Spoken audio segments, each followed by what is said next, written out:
another episode of the Brett Allen Show. This time with the correct spelling, where we talk to your favorite actors from film and television, music, comedy, more. We are talking with actor Josh Brener, and I have been looking forward to this conversation for a while. Just the amount of projects that he has been a part of. Most people. We're talking the Mighty Ones. We're talking DuckTales, we're talking Ninja Turtles, Silicon Valley, the list goes on and on. Josh, thanks for your time today. I appreciate it. Oh, it is an honor and a delight, sir. So nice to be with you. Yes, well, you don't have a big gulp in your hand, but that's okay. You recently made appearance on some colleagues of mine, the Blockbuster Mentality, and I heard the conversation, and I was like, I would really love to talk to Josh. So thanks for hanging out. Um, Oh, that was such a blast. I'm delighted to know that you guys are pals. They're awesome.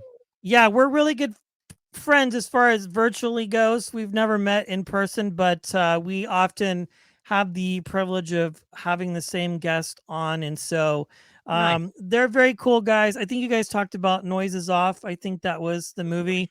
We did, yeah. I don't know. I don't know if that was right up their alley, but they were very good sports about it, and we deep dived theater together, which was fun for me, and I hope tolerable for them. Yeah, well, I actually was a part of that play in high school, and then I got to do it again in college. And there was a movie version of it. Well, now that we're talking about it, you have a pretty big theater background. Let's start there, because Noises Off. It started out as a play, and then I think it was a movie with uh, Michael Bron- Caine and Bronson Pinchot. Was he in that as well?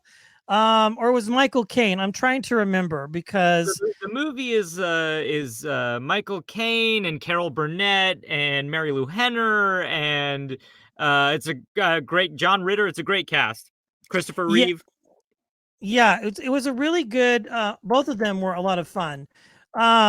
So let's talk about this. Just sort of overarching theme here of you being a storyteller. What was it that sort of got you into this business of becoming a storyteller? It was middle school theater. My sixth grade girlfriend decided to do the school play, and I hurt my knee in little league, so I decided to follow her and do the school play. And then I think like a lot of these stories go, I just had this incredible teacher, mentor, director combination. These wonderful theater geniuses, Larry Dockslager and Gail Silver, and they sort of took me under their wing and kind of taught me everything I know, and I just became addicted to it. Yeah, that seems to be the case for most folks. They just have this one opportunity and then all of a sudden they get bitten by the bug. The bug. Now, you you got your start in that and then you started booking projects and sort of kind of hit your stride early, unlike most. It was kind of one thing after another. Was there ever a moment where you sort of realized, hey, I'm really good at this and this is something that I'm going to be doing for quite some time? Was there a key project for you where you kind of felt that moment, or has it just always been project to project where you've just sort of experienced what I consider to be success in this crazy industry that you're a part of?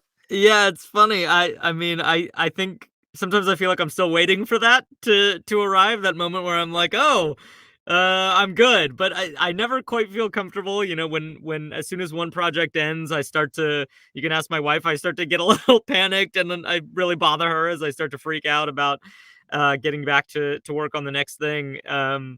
But yeah, fortunately, I've been pretty lucky since getting started out here in LA, and mostly been able to string some stuff together and filling in the gaps with, as you mentioned before, some voiceover stuff. And my wife and I are writing partners, so try to stay busy in a bunch of different kind of ways, so that those moments in between don't become too freaky. Yeah, I know, especially after like say the last couple of years, so to Yeah, speak. exactly, exactly. Now you mentioned that you and your wife you work together, you're writing partners and things like that. You work on a lot of things together. Does she have a lot of input in so far as what projects that you're involved in, or do you just kind of work together and make a great team? We met doing improv comedy together. My wife is Megan Falcone. She's also an actor and a writer. Yes. And yeah, we met doing improv comedy together and just kind of kept on working together, writing sketches together and performing together. And then, as we've gotten a little older and more boring, pitching projects together and writing pilots together and we wrote an animated movie together recently for Warner Brothers. So a little bit of everything. And then, yeah, in terms of the acting side, I mean, we're constantly giving each other input, and hers is much more valuable than mine about things that keep us moving forward. So yeah, we are definitely creative partners in all senses. Yeah, no, it's interesting. Which of the two is the one to keep the train on the tracks when it comes to putting content and stuff together? Because I imagine when you get two creatives in a room like that, it could just be limitless conversations about things and how we should do this and do that. Or is it just kind of an equilibrium sort of situation where you both just sort of balance each other out as creatives? I love talking to couples that work together because I find it so fascinating because normally it's one or the other who is involved in the project. But then to have two people like your wife, who's just, again, she's been a part of some great things as well. Yeah, I definitely feel like we complement each other pretty well and have certainly grown into that where we both know what somebody's strengths are going to be. She, in terms of keeping us on the rails, she is definitely much better at keeping us moving forward. Like I'll get bogged down in like a story thing and start spinning, and she'll be like, please stop. Let's just move forward. We can just get through that. And then she'll find the solution that like keeps us going so that we can actually submit something and get it in on time. I would like, cry myself to sleep at night and, in the fetal position and nothing would ever get done. But she definitely keeps us moving forward. Yeah, yeah, that's fantastic. I again, I just find that dynamic so interesting. And I've talked to several people in the industry who have working partners together or are married or whatever the case might be. And it's always fun to kind of hear how that process works. I'm looking at your resume here and just sort of some of the highlights. You, as you mentioned, you've done a lot of voiceover work and you have a couple voiceover projects coming out, which we'll talk about here in just a couple minutes. But doing the on-screen thing and then the voiceover thing, do you have a preference between the two? Do you enjoy one maybe over the other? Not leading the witness here, but I'm just kind of curious if one is more fascinating to you or the other, or you just enjoy working because you've done a lot. Well, yeah, not to take the cop out answer, but I really do enjoy both so much. And Sure. the big difference is that, you know, voiceover is so quick. Like it is so quick and easy. I mean from our perspective as actors, from an animator's perspective, from a director's perspective, it is so much work and so painstaking. But for me, I get to really just go in and like have fun on the mic for an hour, a couple hours, and that's sort of my job. And then I get to come back in and do, ADR or pickups and see all the incredible work that animators and directors and Yeah. storytellers have done. So that is it's an easy job. But and so fun. By comparison, I should say easier job. I shouldn't say easy job. Um, but by comparison, being on set, that's sometimes 12-hour days, 5 days a week. It's much more involved. You're much more in a part of the process, and depending on what role it is, what episode you're shooting, whatever, you can be there for every minute of production, or not, I guess. But it's just a different level of involvement and a different, just so much more is required of you. I mean, you're up and out early to get in the makeup chair, to get into wardrobe, to be on set, learning lines. It's a lot more involved. But with that comes a lot, I think it can be really rewarding if you like what you're working on. VO, I don't know. It's just VO to me is always like dessert. It's just fun. It's always a delight to do it. And because you don't have to go through all that, it doesn't feel like it requires quite as much of you, which I'm lazy, so that works for me. I love it. Yeah, I mean, plus probably, with the voiceover work, I have heard that that's easier in the sense of, you come in for a few hours and then you're done for the day, and then like you might come back a few weeks or a few months later maybe, and sort of, um, you know, finish up or whatever the case might be. You have a couple projects in the works right now. We can talk about this. I asked about Rise of the Teenage Mutant Ninja Turtles, the movie. My 7-year-old is a massive fan of all of these animated series, Ninja Turtles, and there's been several iterations of them. And this is, from what I understand, this is a Nickelodeon project, correct? This one. Yep. Let's talk about that because you play the iconic Donnie. How fun was this to work on? I mean, I can't imagine how much fun it would have to be. It is definitely one of my favorite things that I've gotten to work on. So yeah, as you said, it's a Nickelodeon series that we did called Rise of the Teenage Mutant Ninja Turtles, that aired for a couple seasons, Yes. and truly the most fun. I mean, some of the most surreal moments were, seeing the first bits of animation where our voices were coming out of Teenage Mutant Ninja Turtles. Like for so many, I think for all of us growing up, like we were all TMNT kids. Like I literally was home in Texas and found my TMNT lunchbox from when I was a kid. So huge fan, and then seeing those characters with your voice coming out of it, it's like truly surreal. And I mean, the cast we got to work with was incredible. Omar Benson Miller, Brendan Michael Smith, Ben Schwartz, Kat Graham, Eric Bauza, just incredible people. And our creators and showrunners, Ant Ward and Andy Suriano, just did such cool stuff with the characters and the universe, and the animation was incredible. So just so fun to work on. And then it seemed like the series was maybe like winding down. Nickelodeon was doing other things with the property.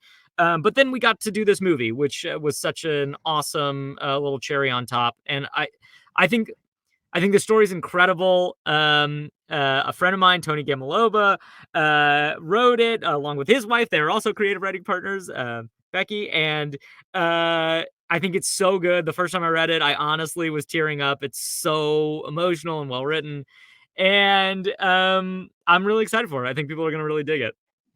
Yeah, yeah. I tell you, I mean, I'm excited, and I look forward to what that turns out to be. Again, sort of just looking at your work and sort of all the things that you've done.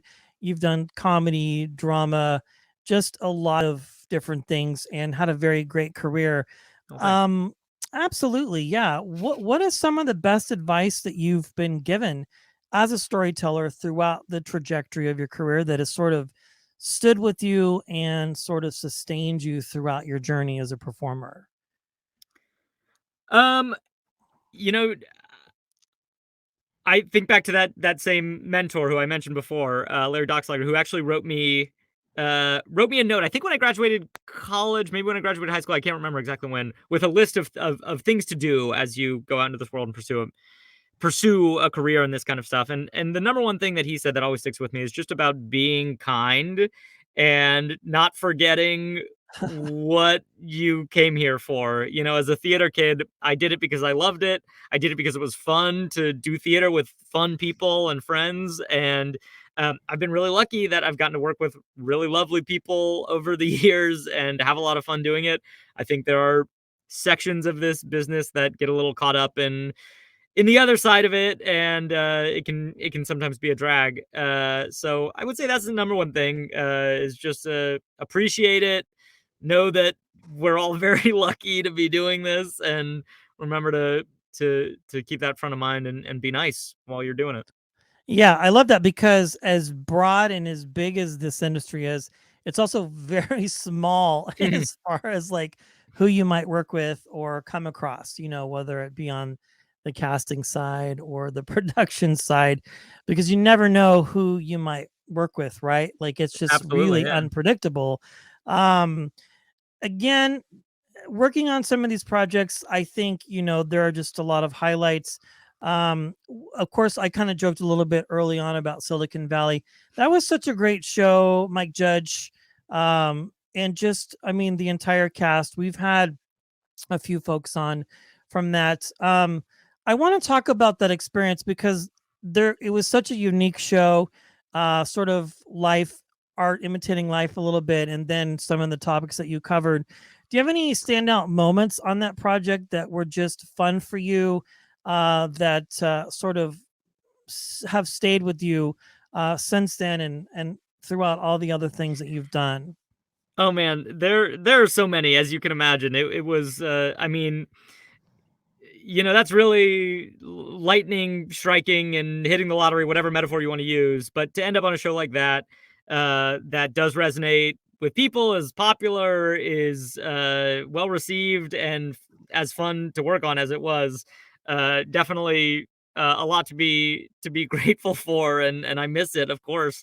Um, One of the moments that I always think about is very early on. I think it was at the premiere of season one.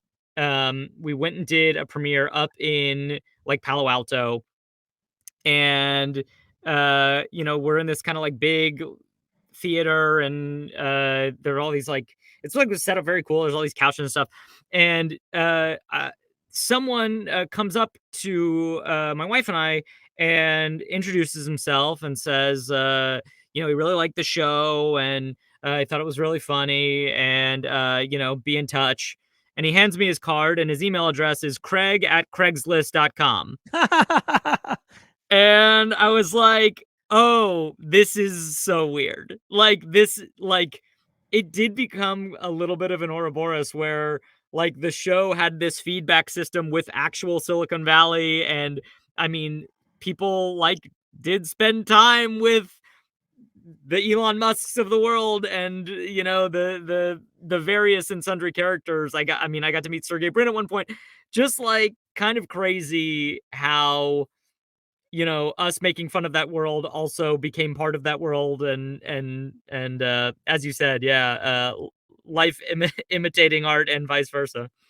Yeah, well, we're about 45 minutes from that area where you portray a lot of your scenes and Oh, so so storyline. it's too close to home. It's very close. Yeah, in fact, I think I was out there at one point and I was just kind of Googling around. I mean, obviously, I don't think you guys filmed there, but you did such a good job of sort of bringing that world to life and things like that. Just such a great show. I tell you, my friend, you have just, again, I mean, everything that you've done is just really great. And I'm excited to see what's next for you. One Thanks. last question. I know the world has been crazy the last couple years, but hopefully you've, outside of doing the voiceover work, you've been able to get back out there really and just start working on things again, and life is as normal as it can be, I assume. It's heading that direction. It's starting to get back. Yeah, I got to work on a couple movies this past summer and fall. I'm not sure where those are or what I can say about them, but hopefully in the coming months there will be some stuff coming out on that front. And yeah, my honestly, my favorite thing that I got to do uh during the pandemic, also maybe ever, was an episode of Mythic Quest. For those Okay, who don't know it, it's an Apple TV Plus show. great Um, show. it's a great show, and there's an episode in season two that was written by the incredible Craig Mazin, who you know of Chernobyl fame, and directed by Rob McElhenney, who you know of from It's Always Sunny. And I got to act with some amazing actors, Shelley Hennig and Michael Cassidy. Anyways, check it out. It's called Backstory is the episode, and check out the whole show. It is so great and so underrated, and I'm a fan in addition to having been lucky enough to work on it. Yeah, we did some press for that when it first came out, so it's just a great show. Um, Amazing body of work, and I'm excited to see these other projects that are coming out. Josh, thanks for hanging out with us today. I appreciate it. Such a pleasure, Brad. It's so nice to meet you, and thank you for having me on.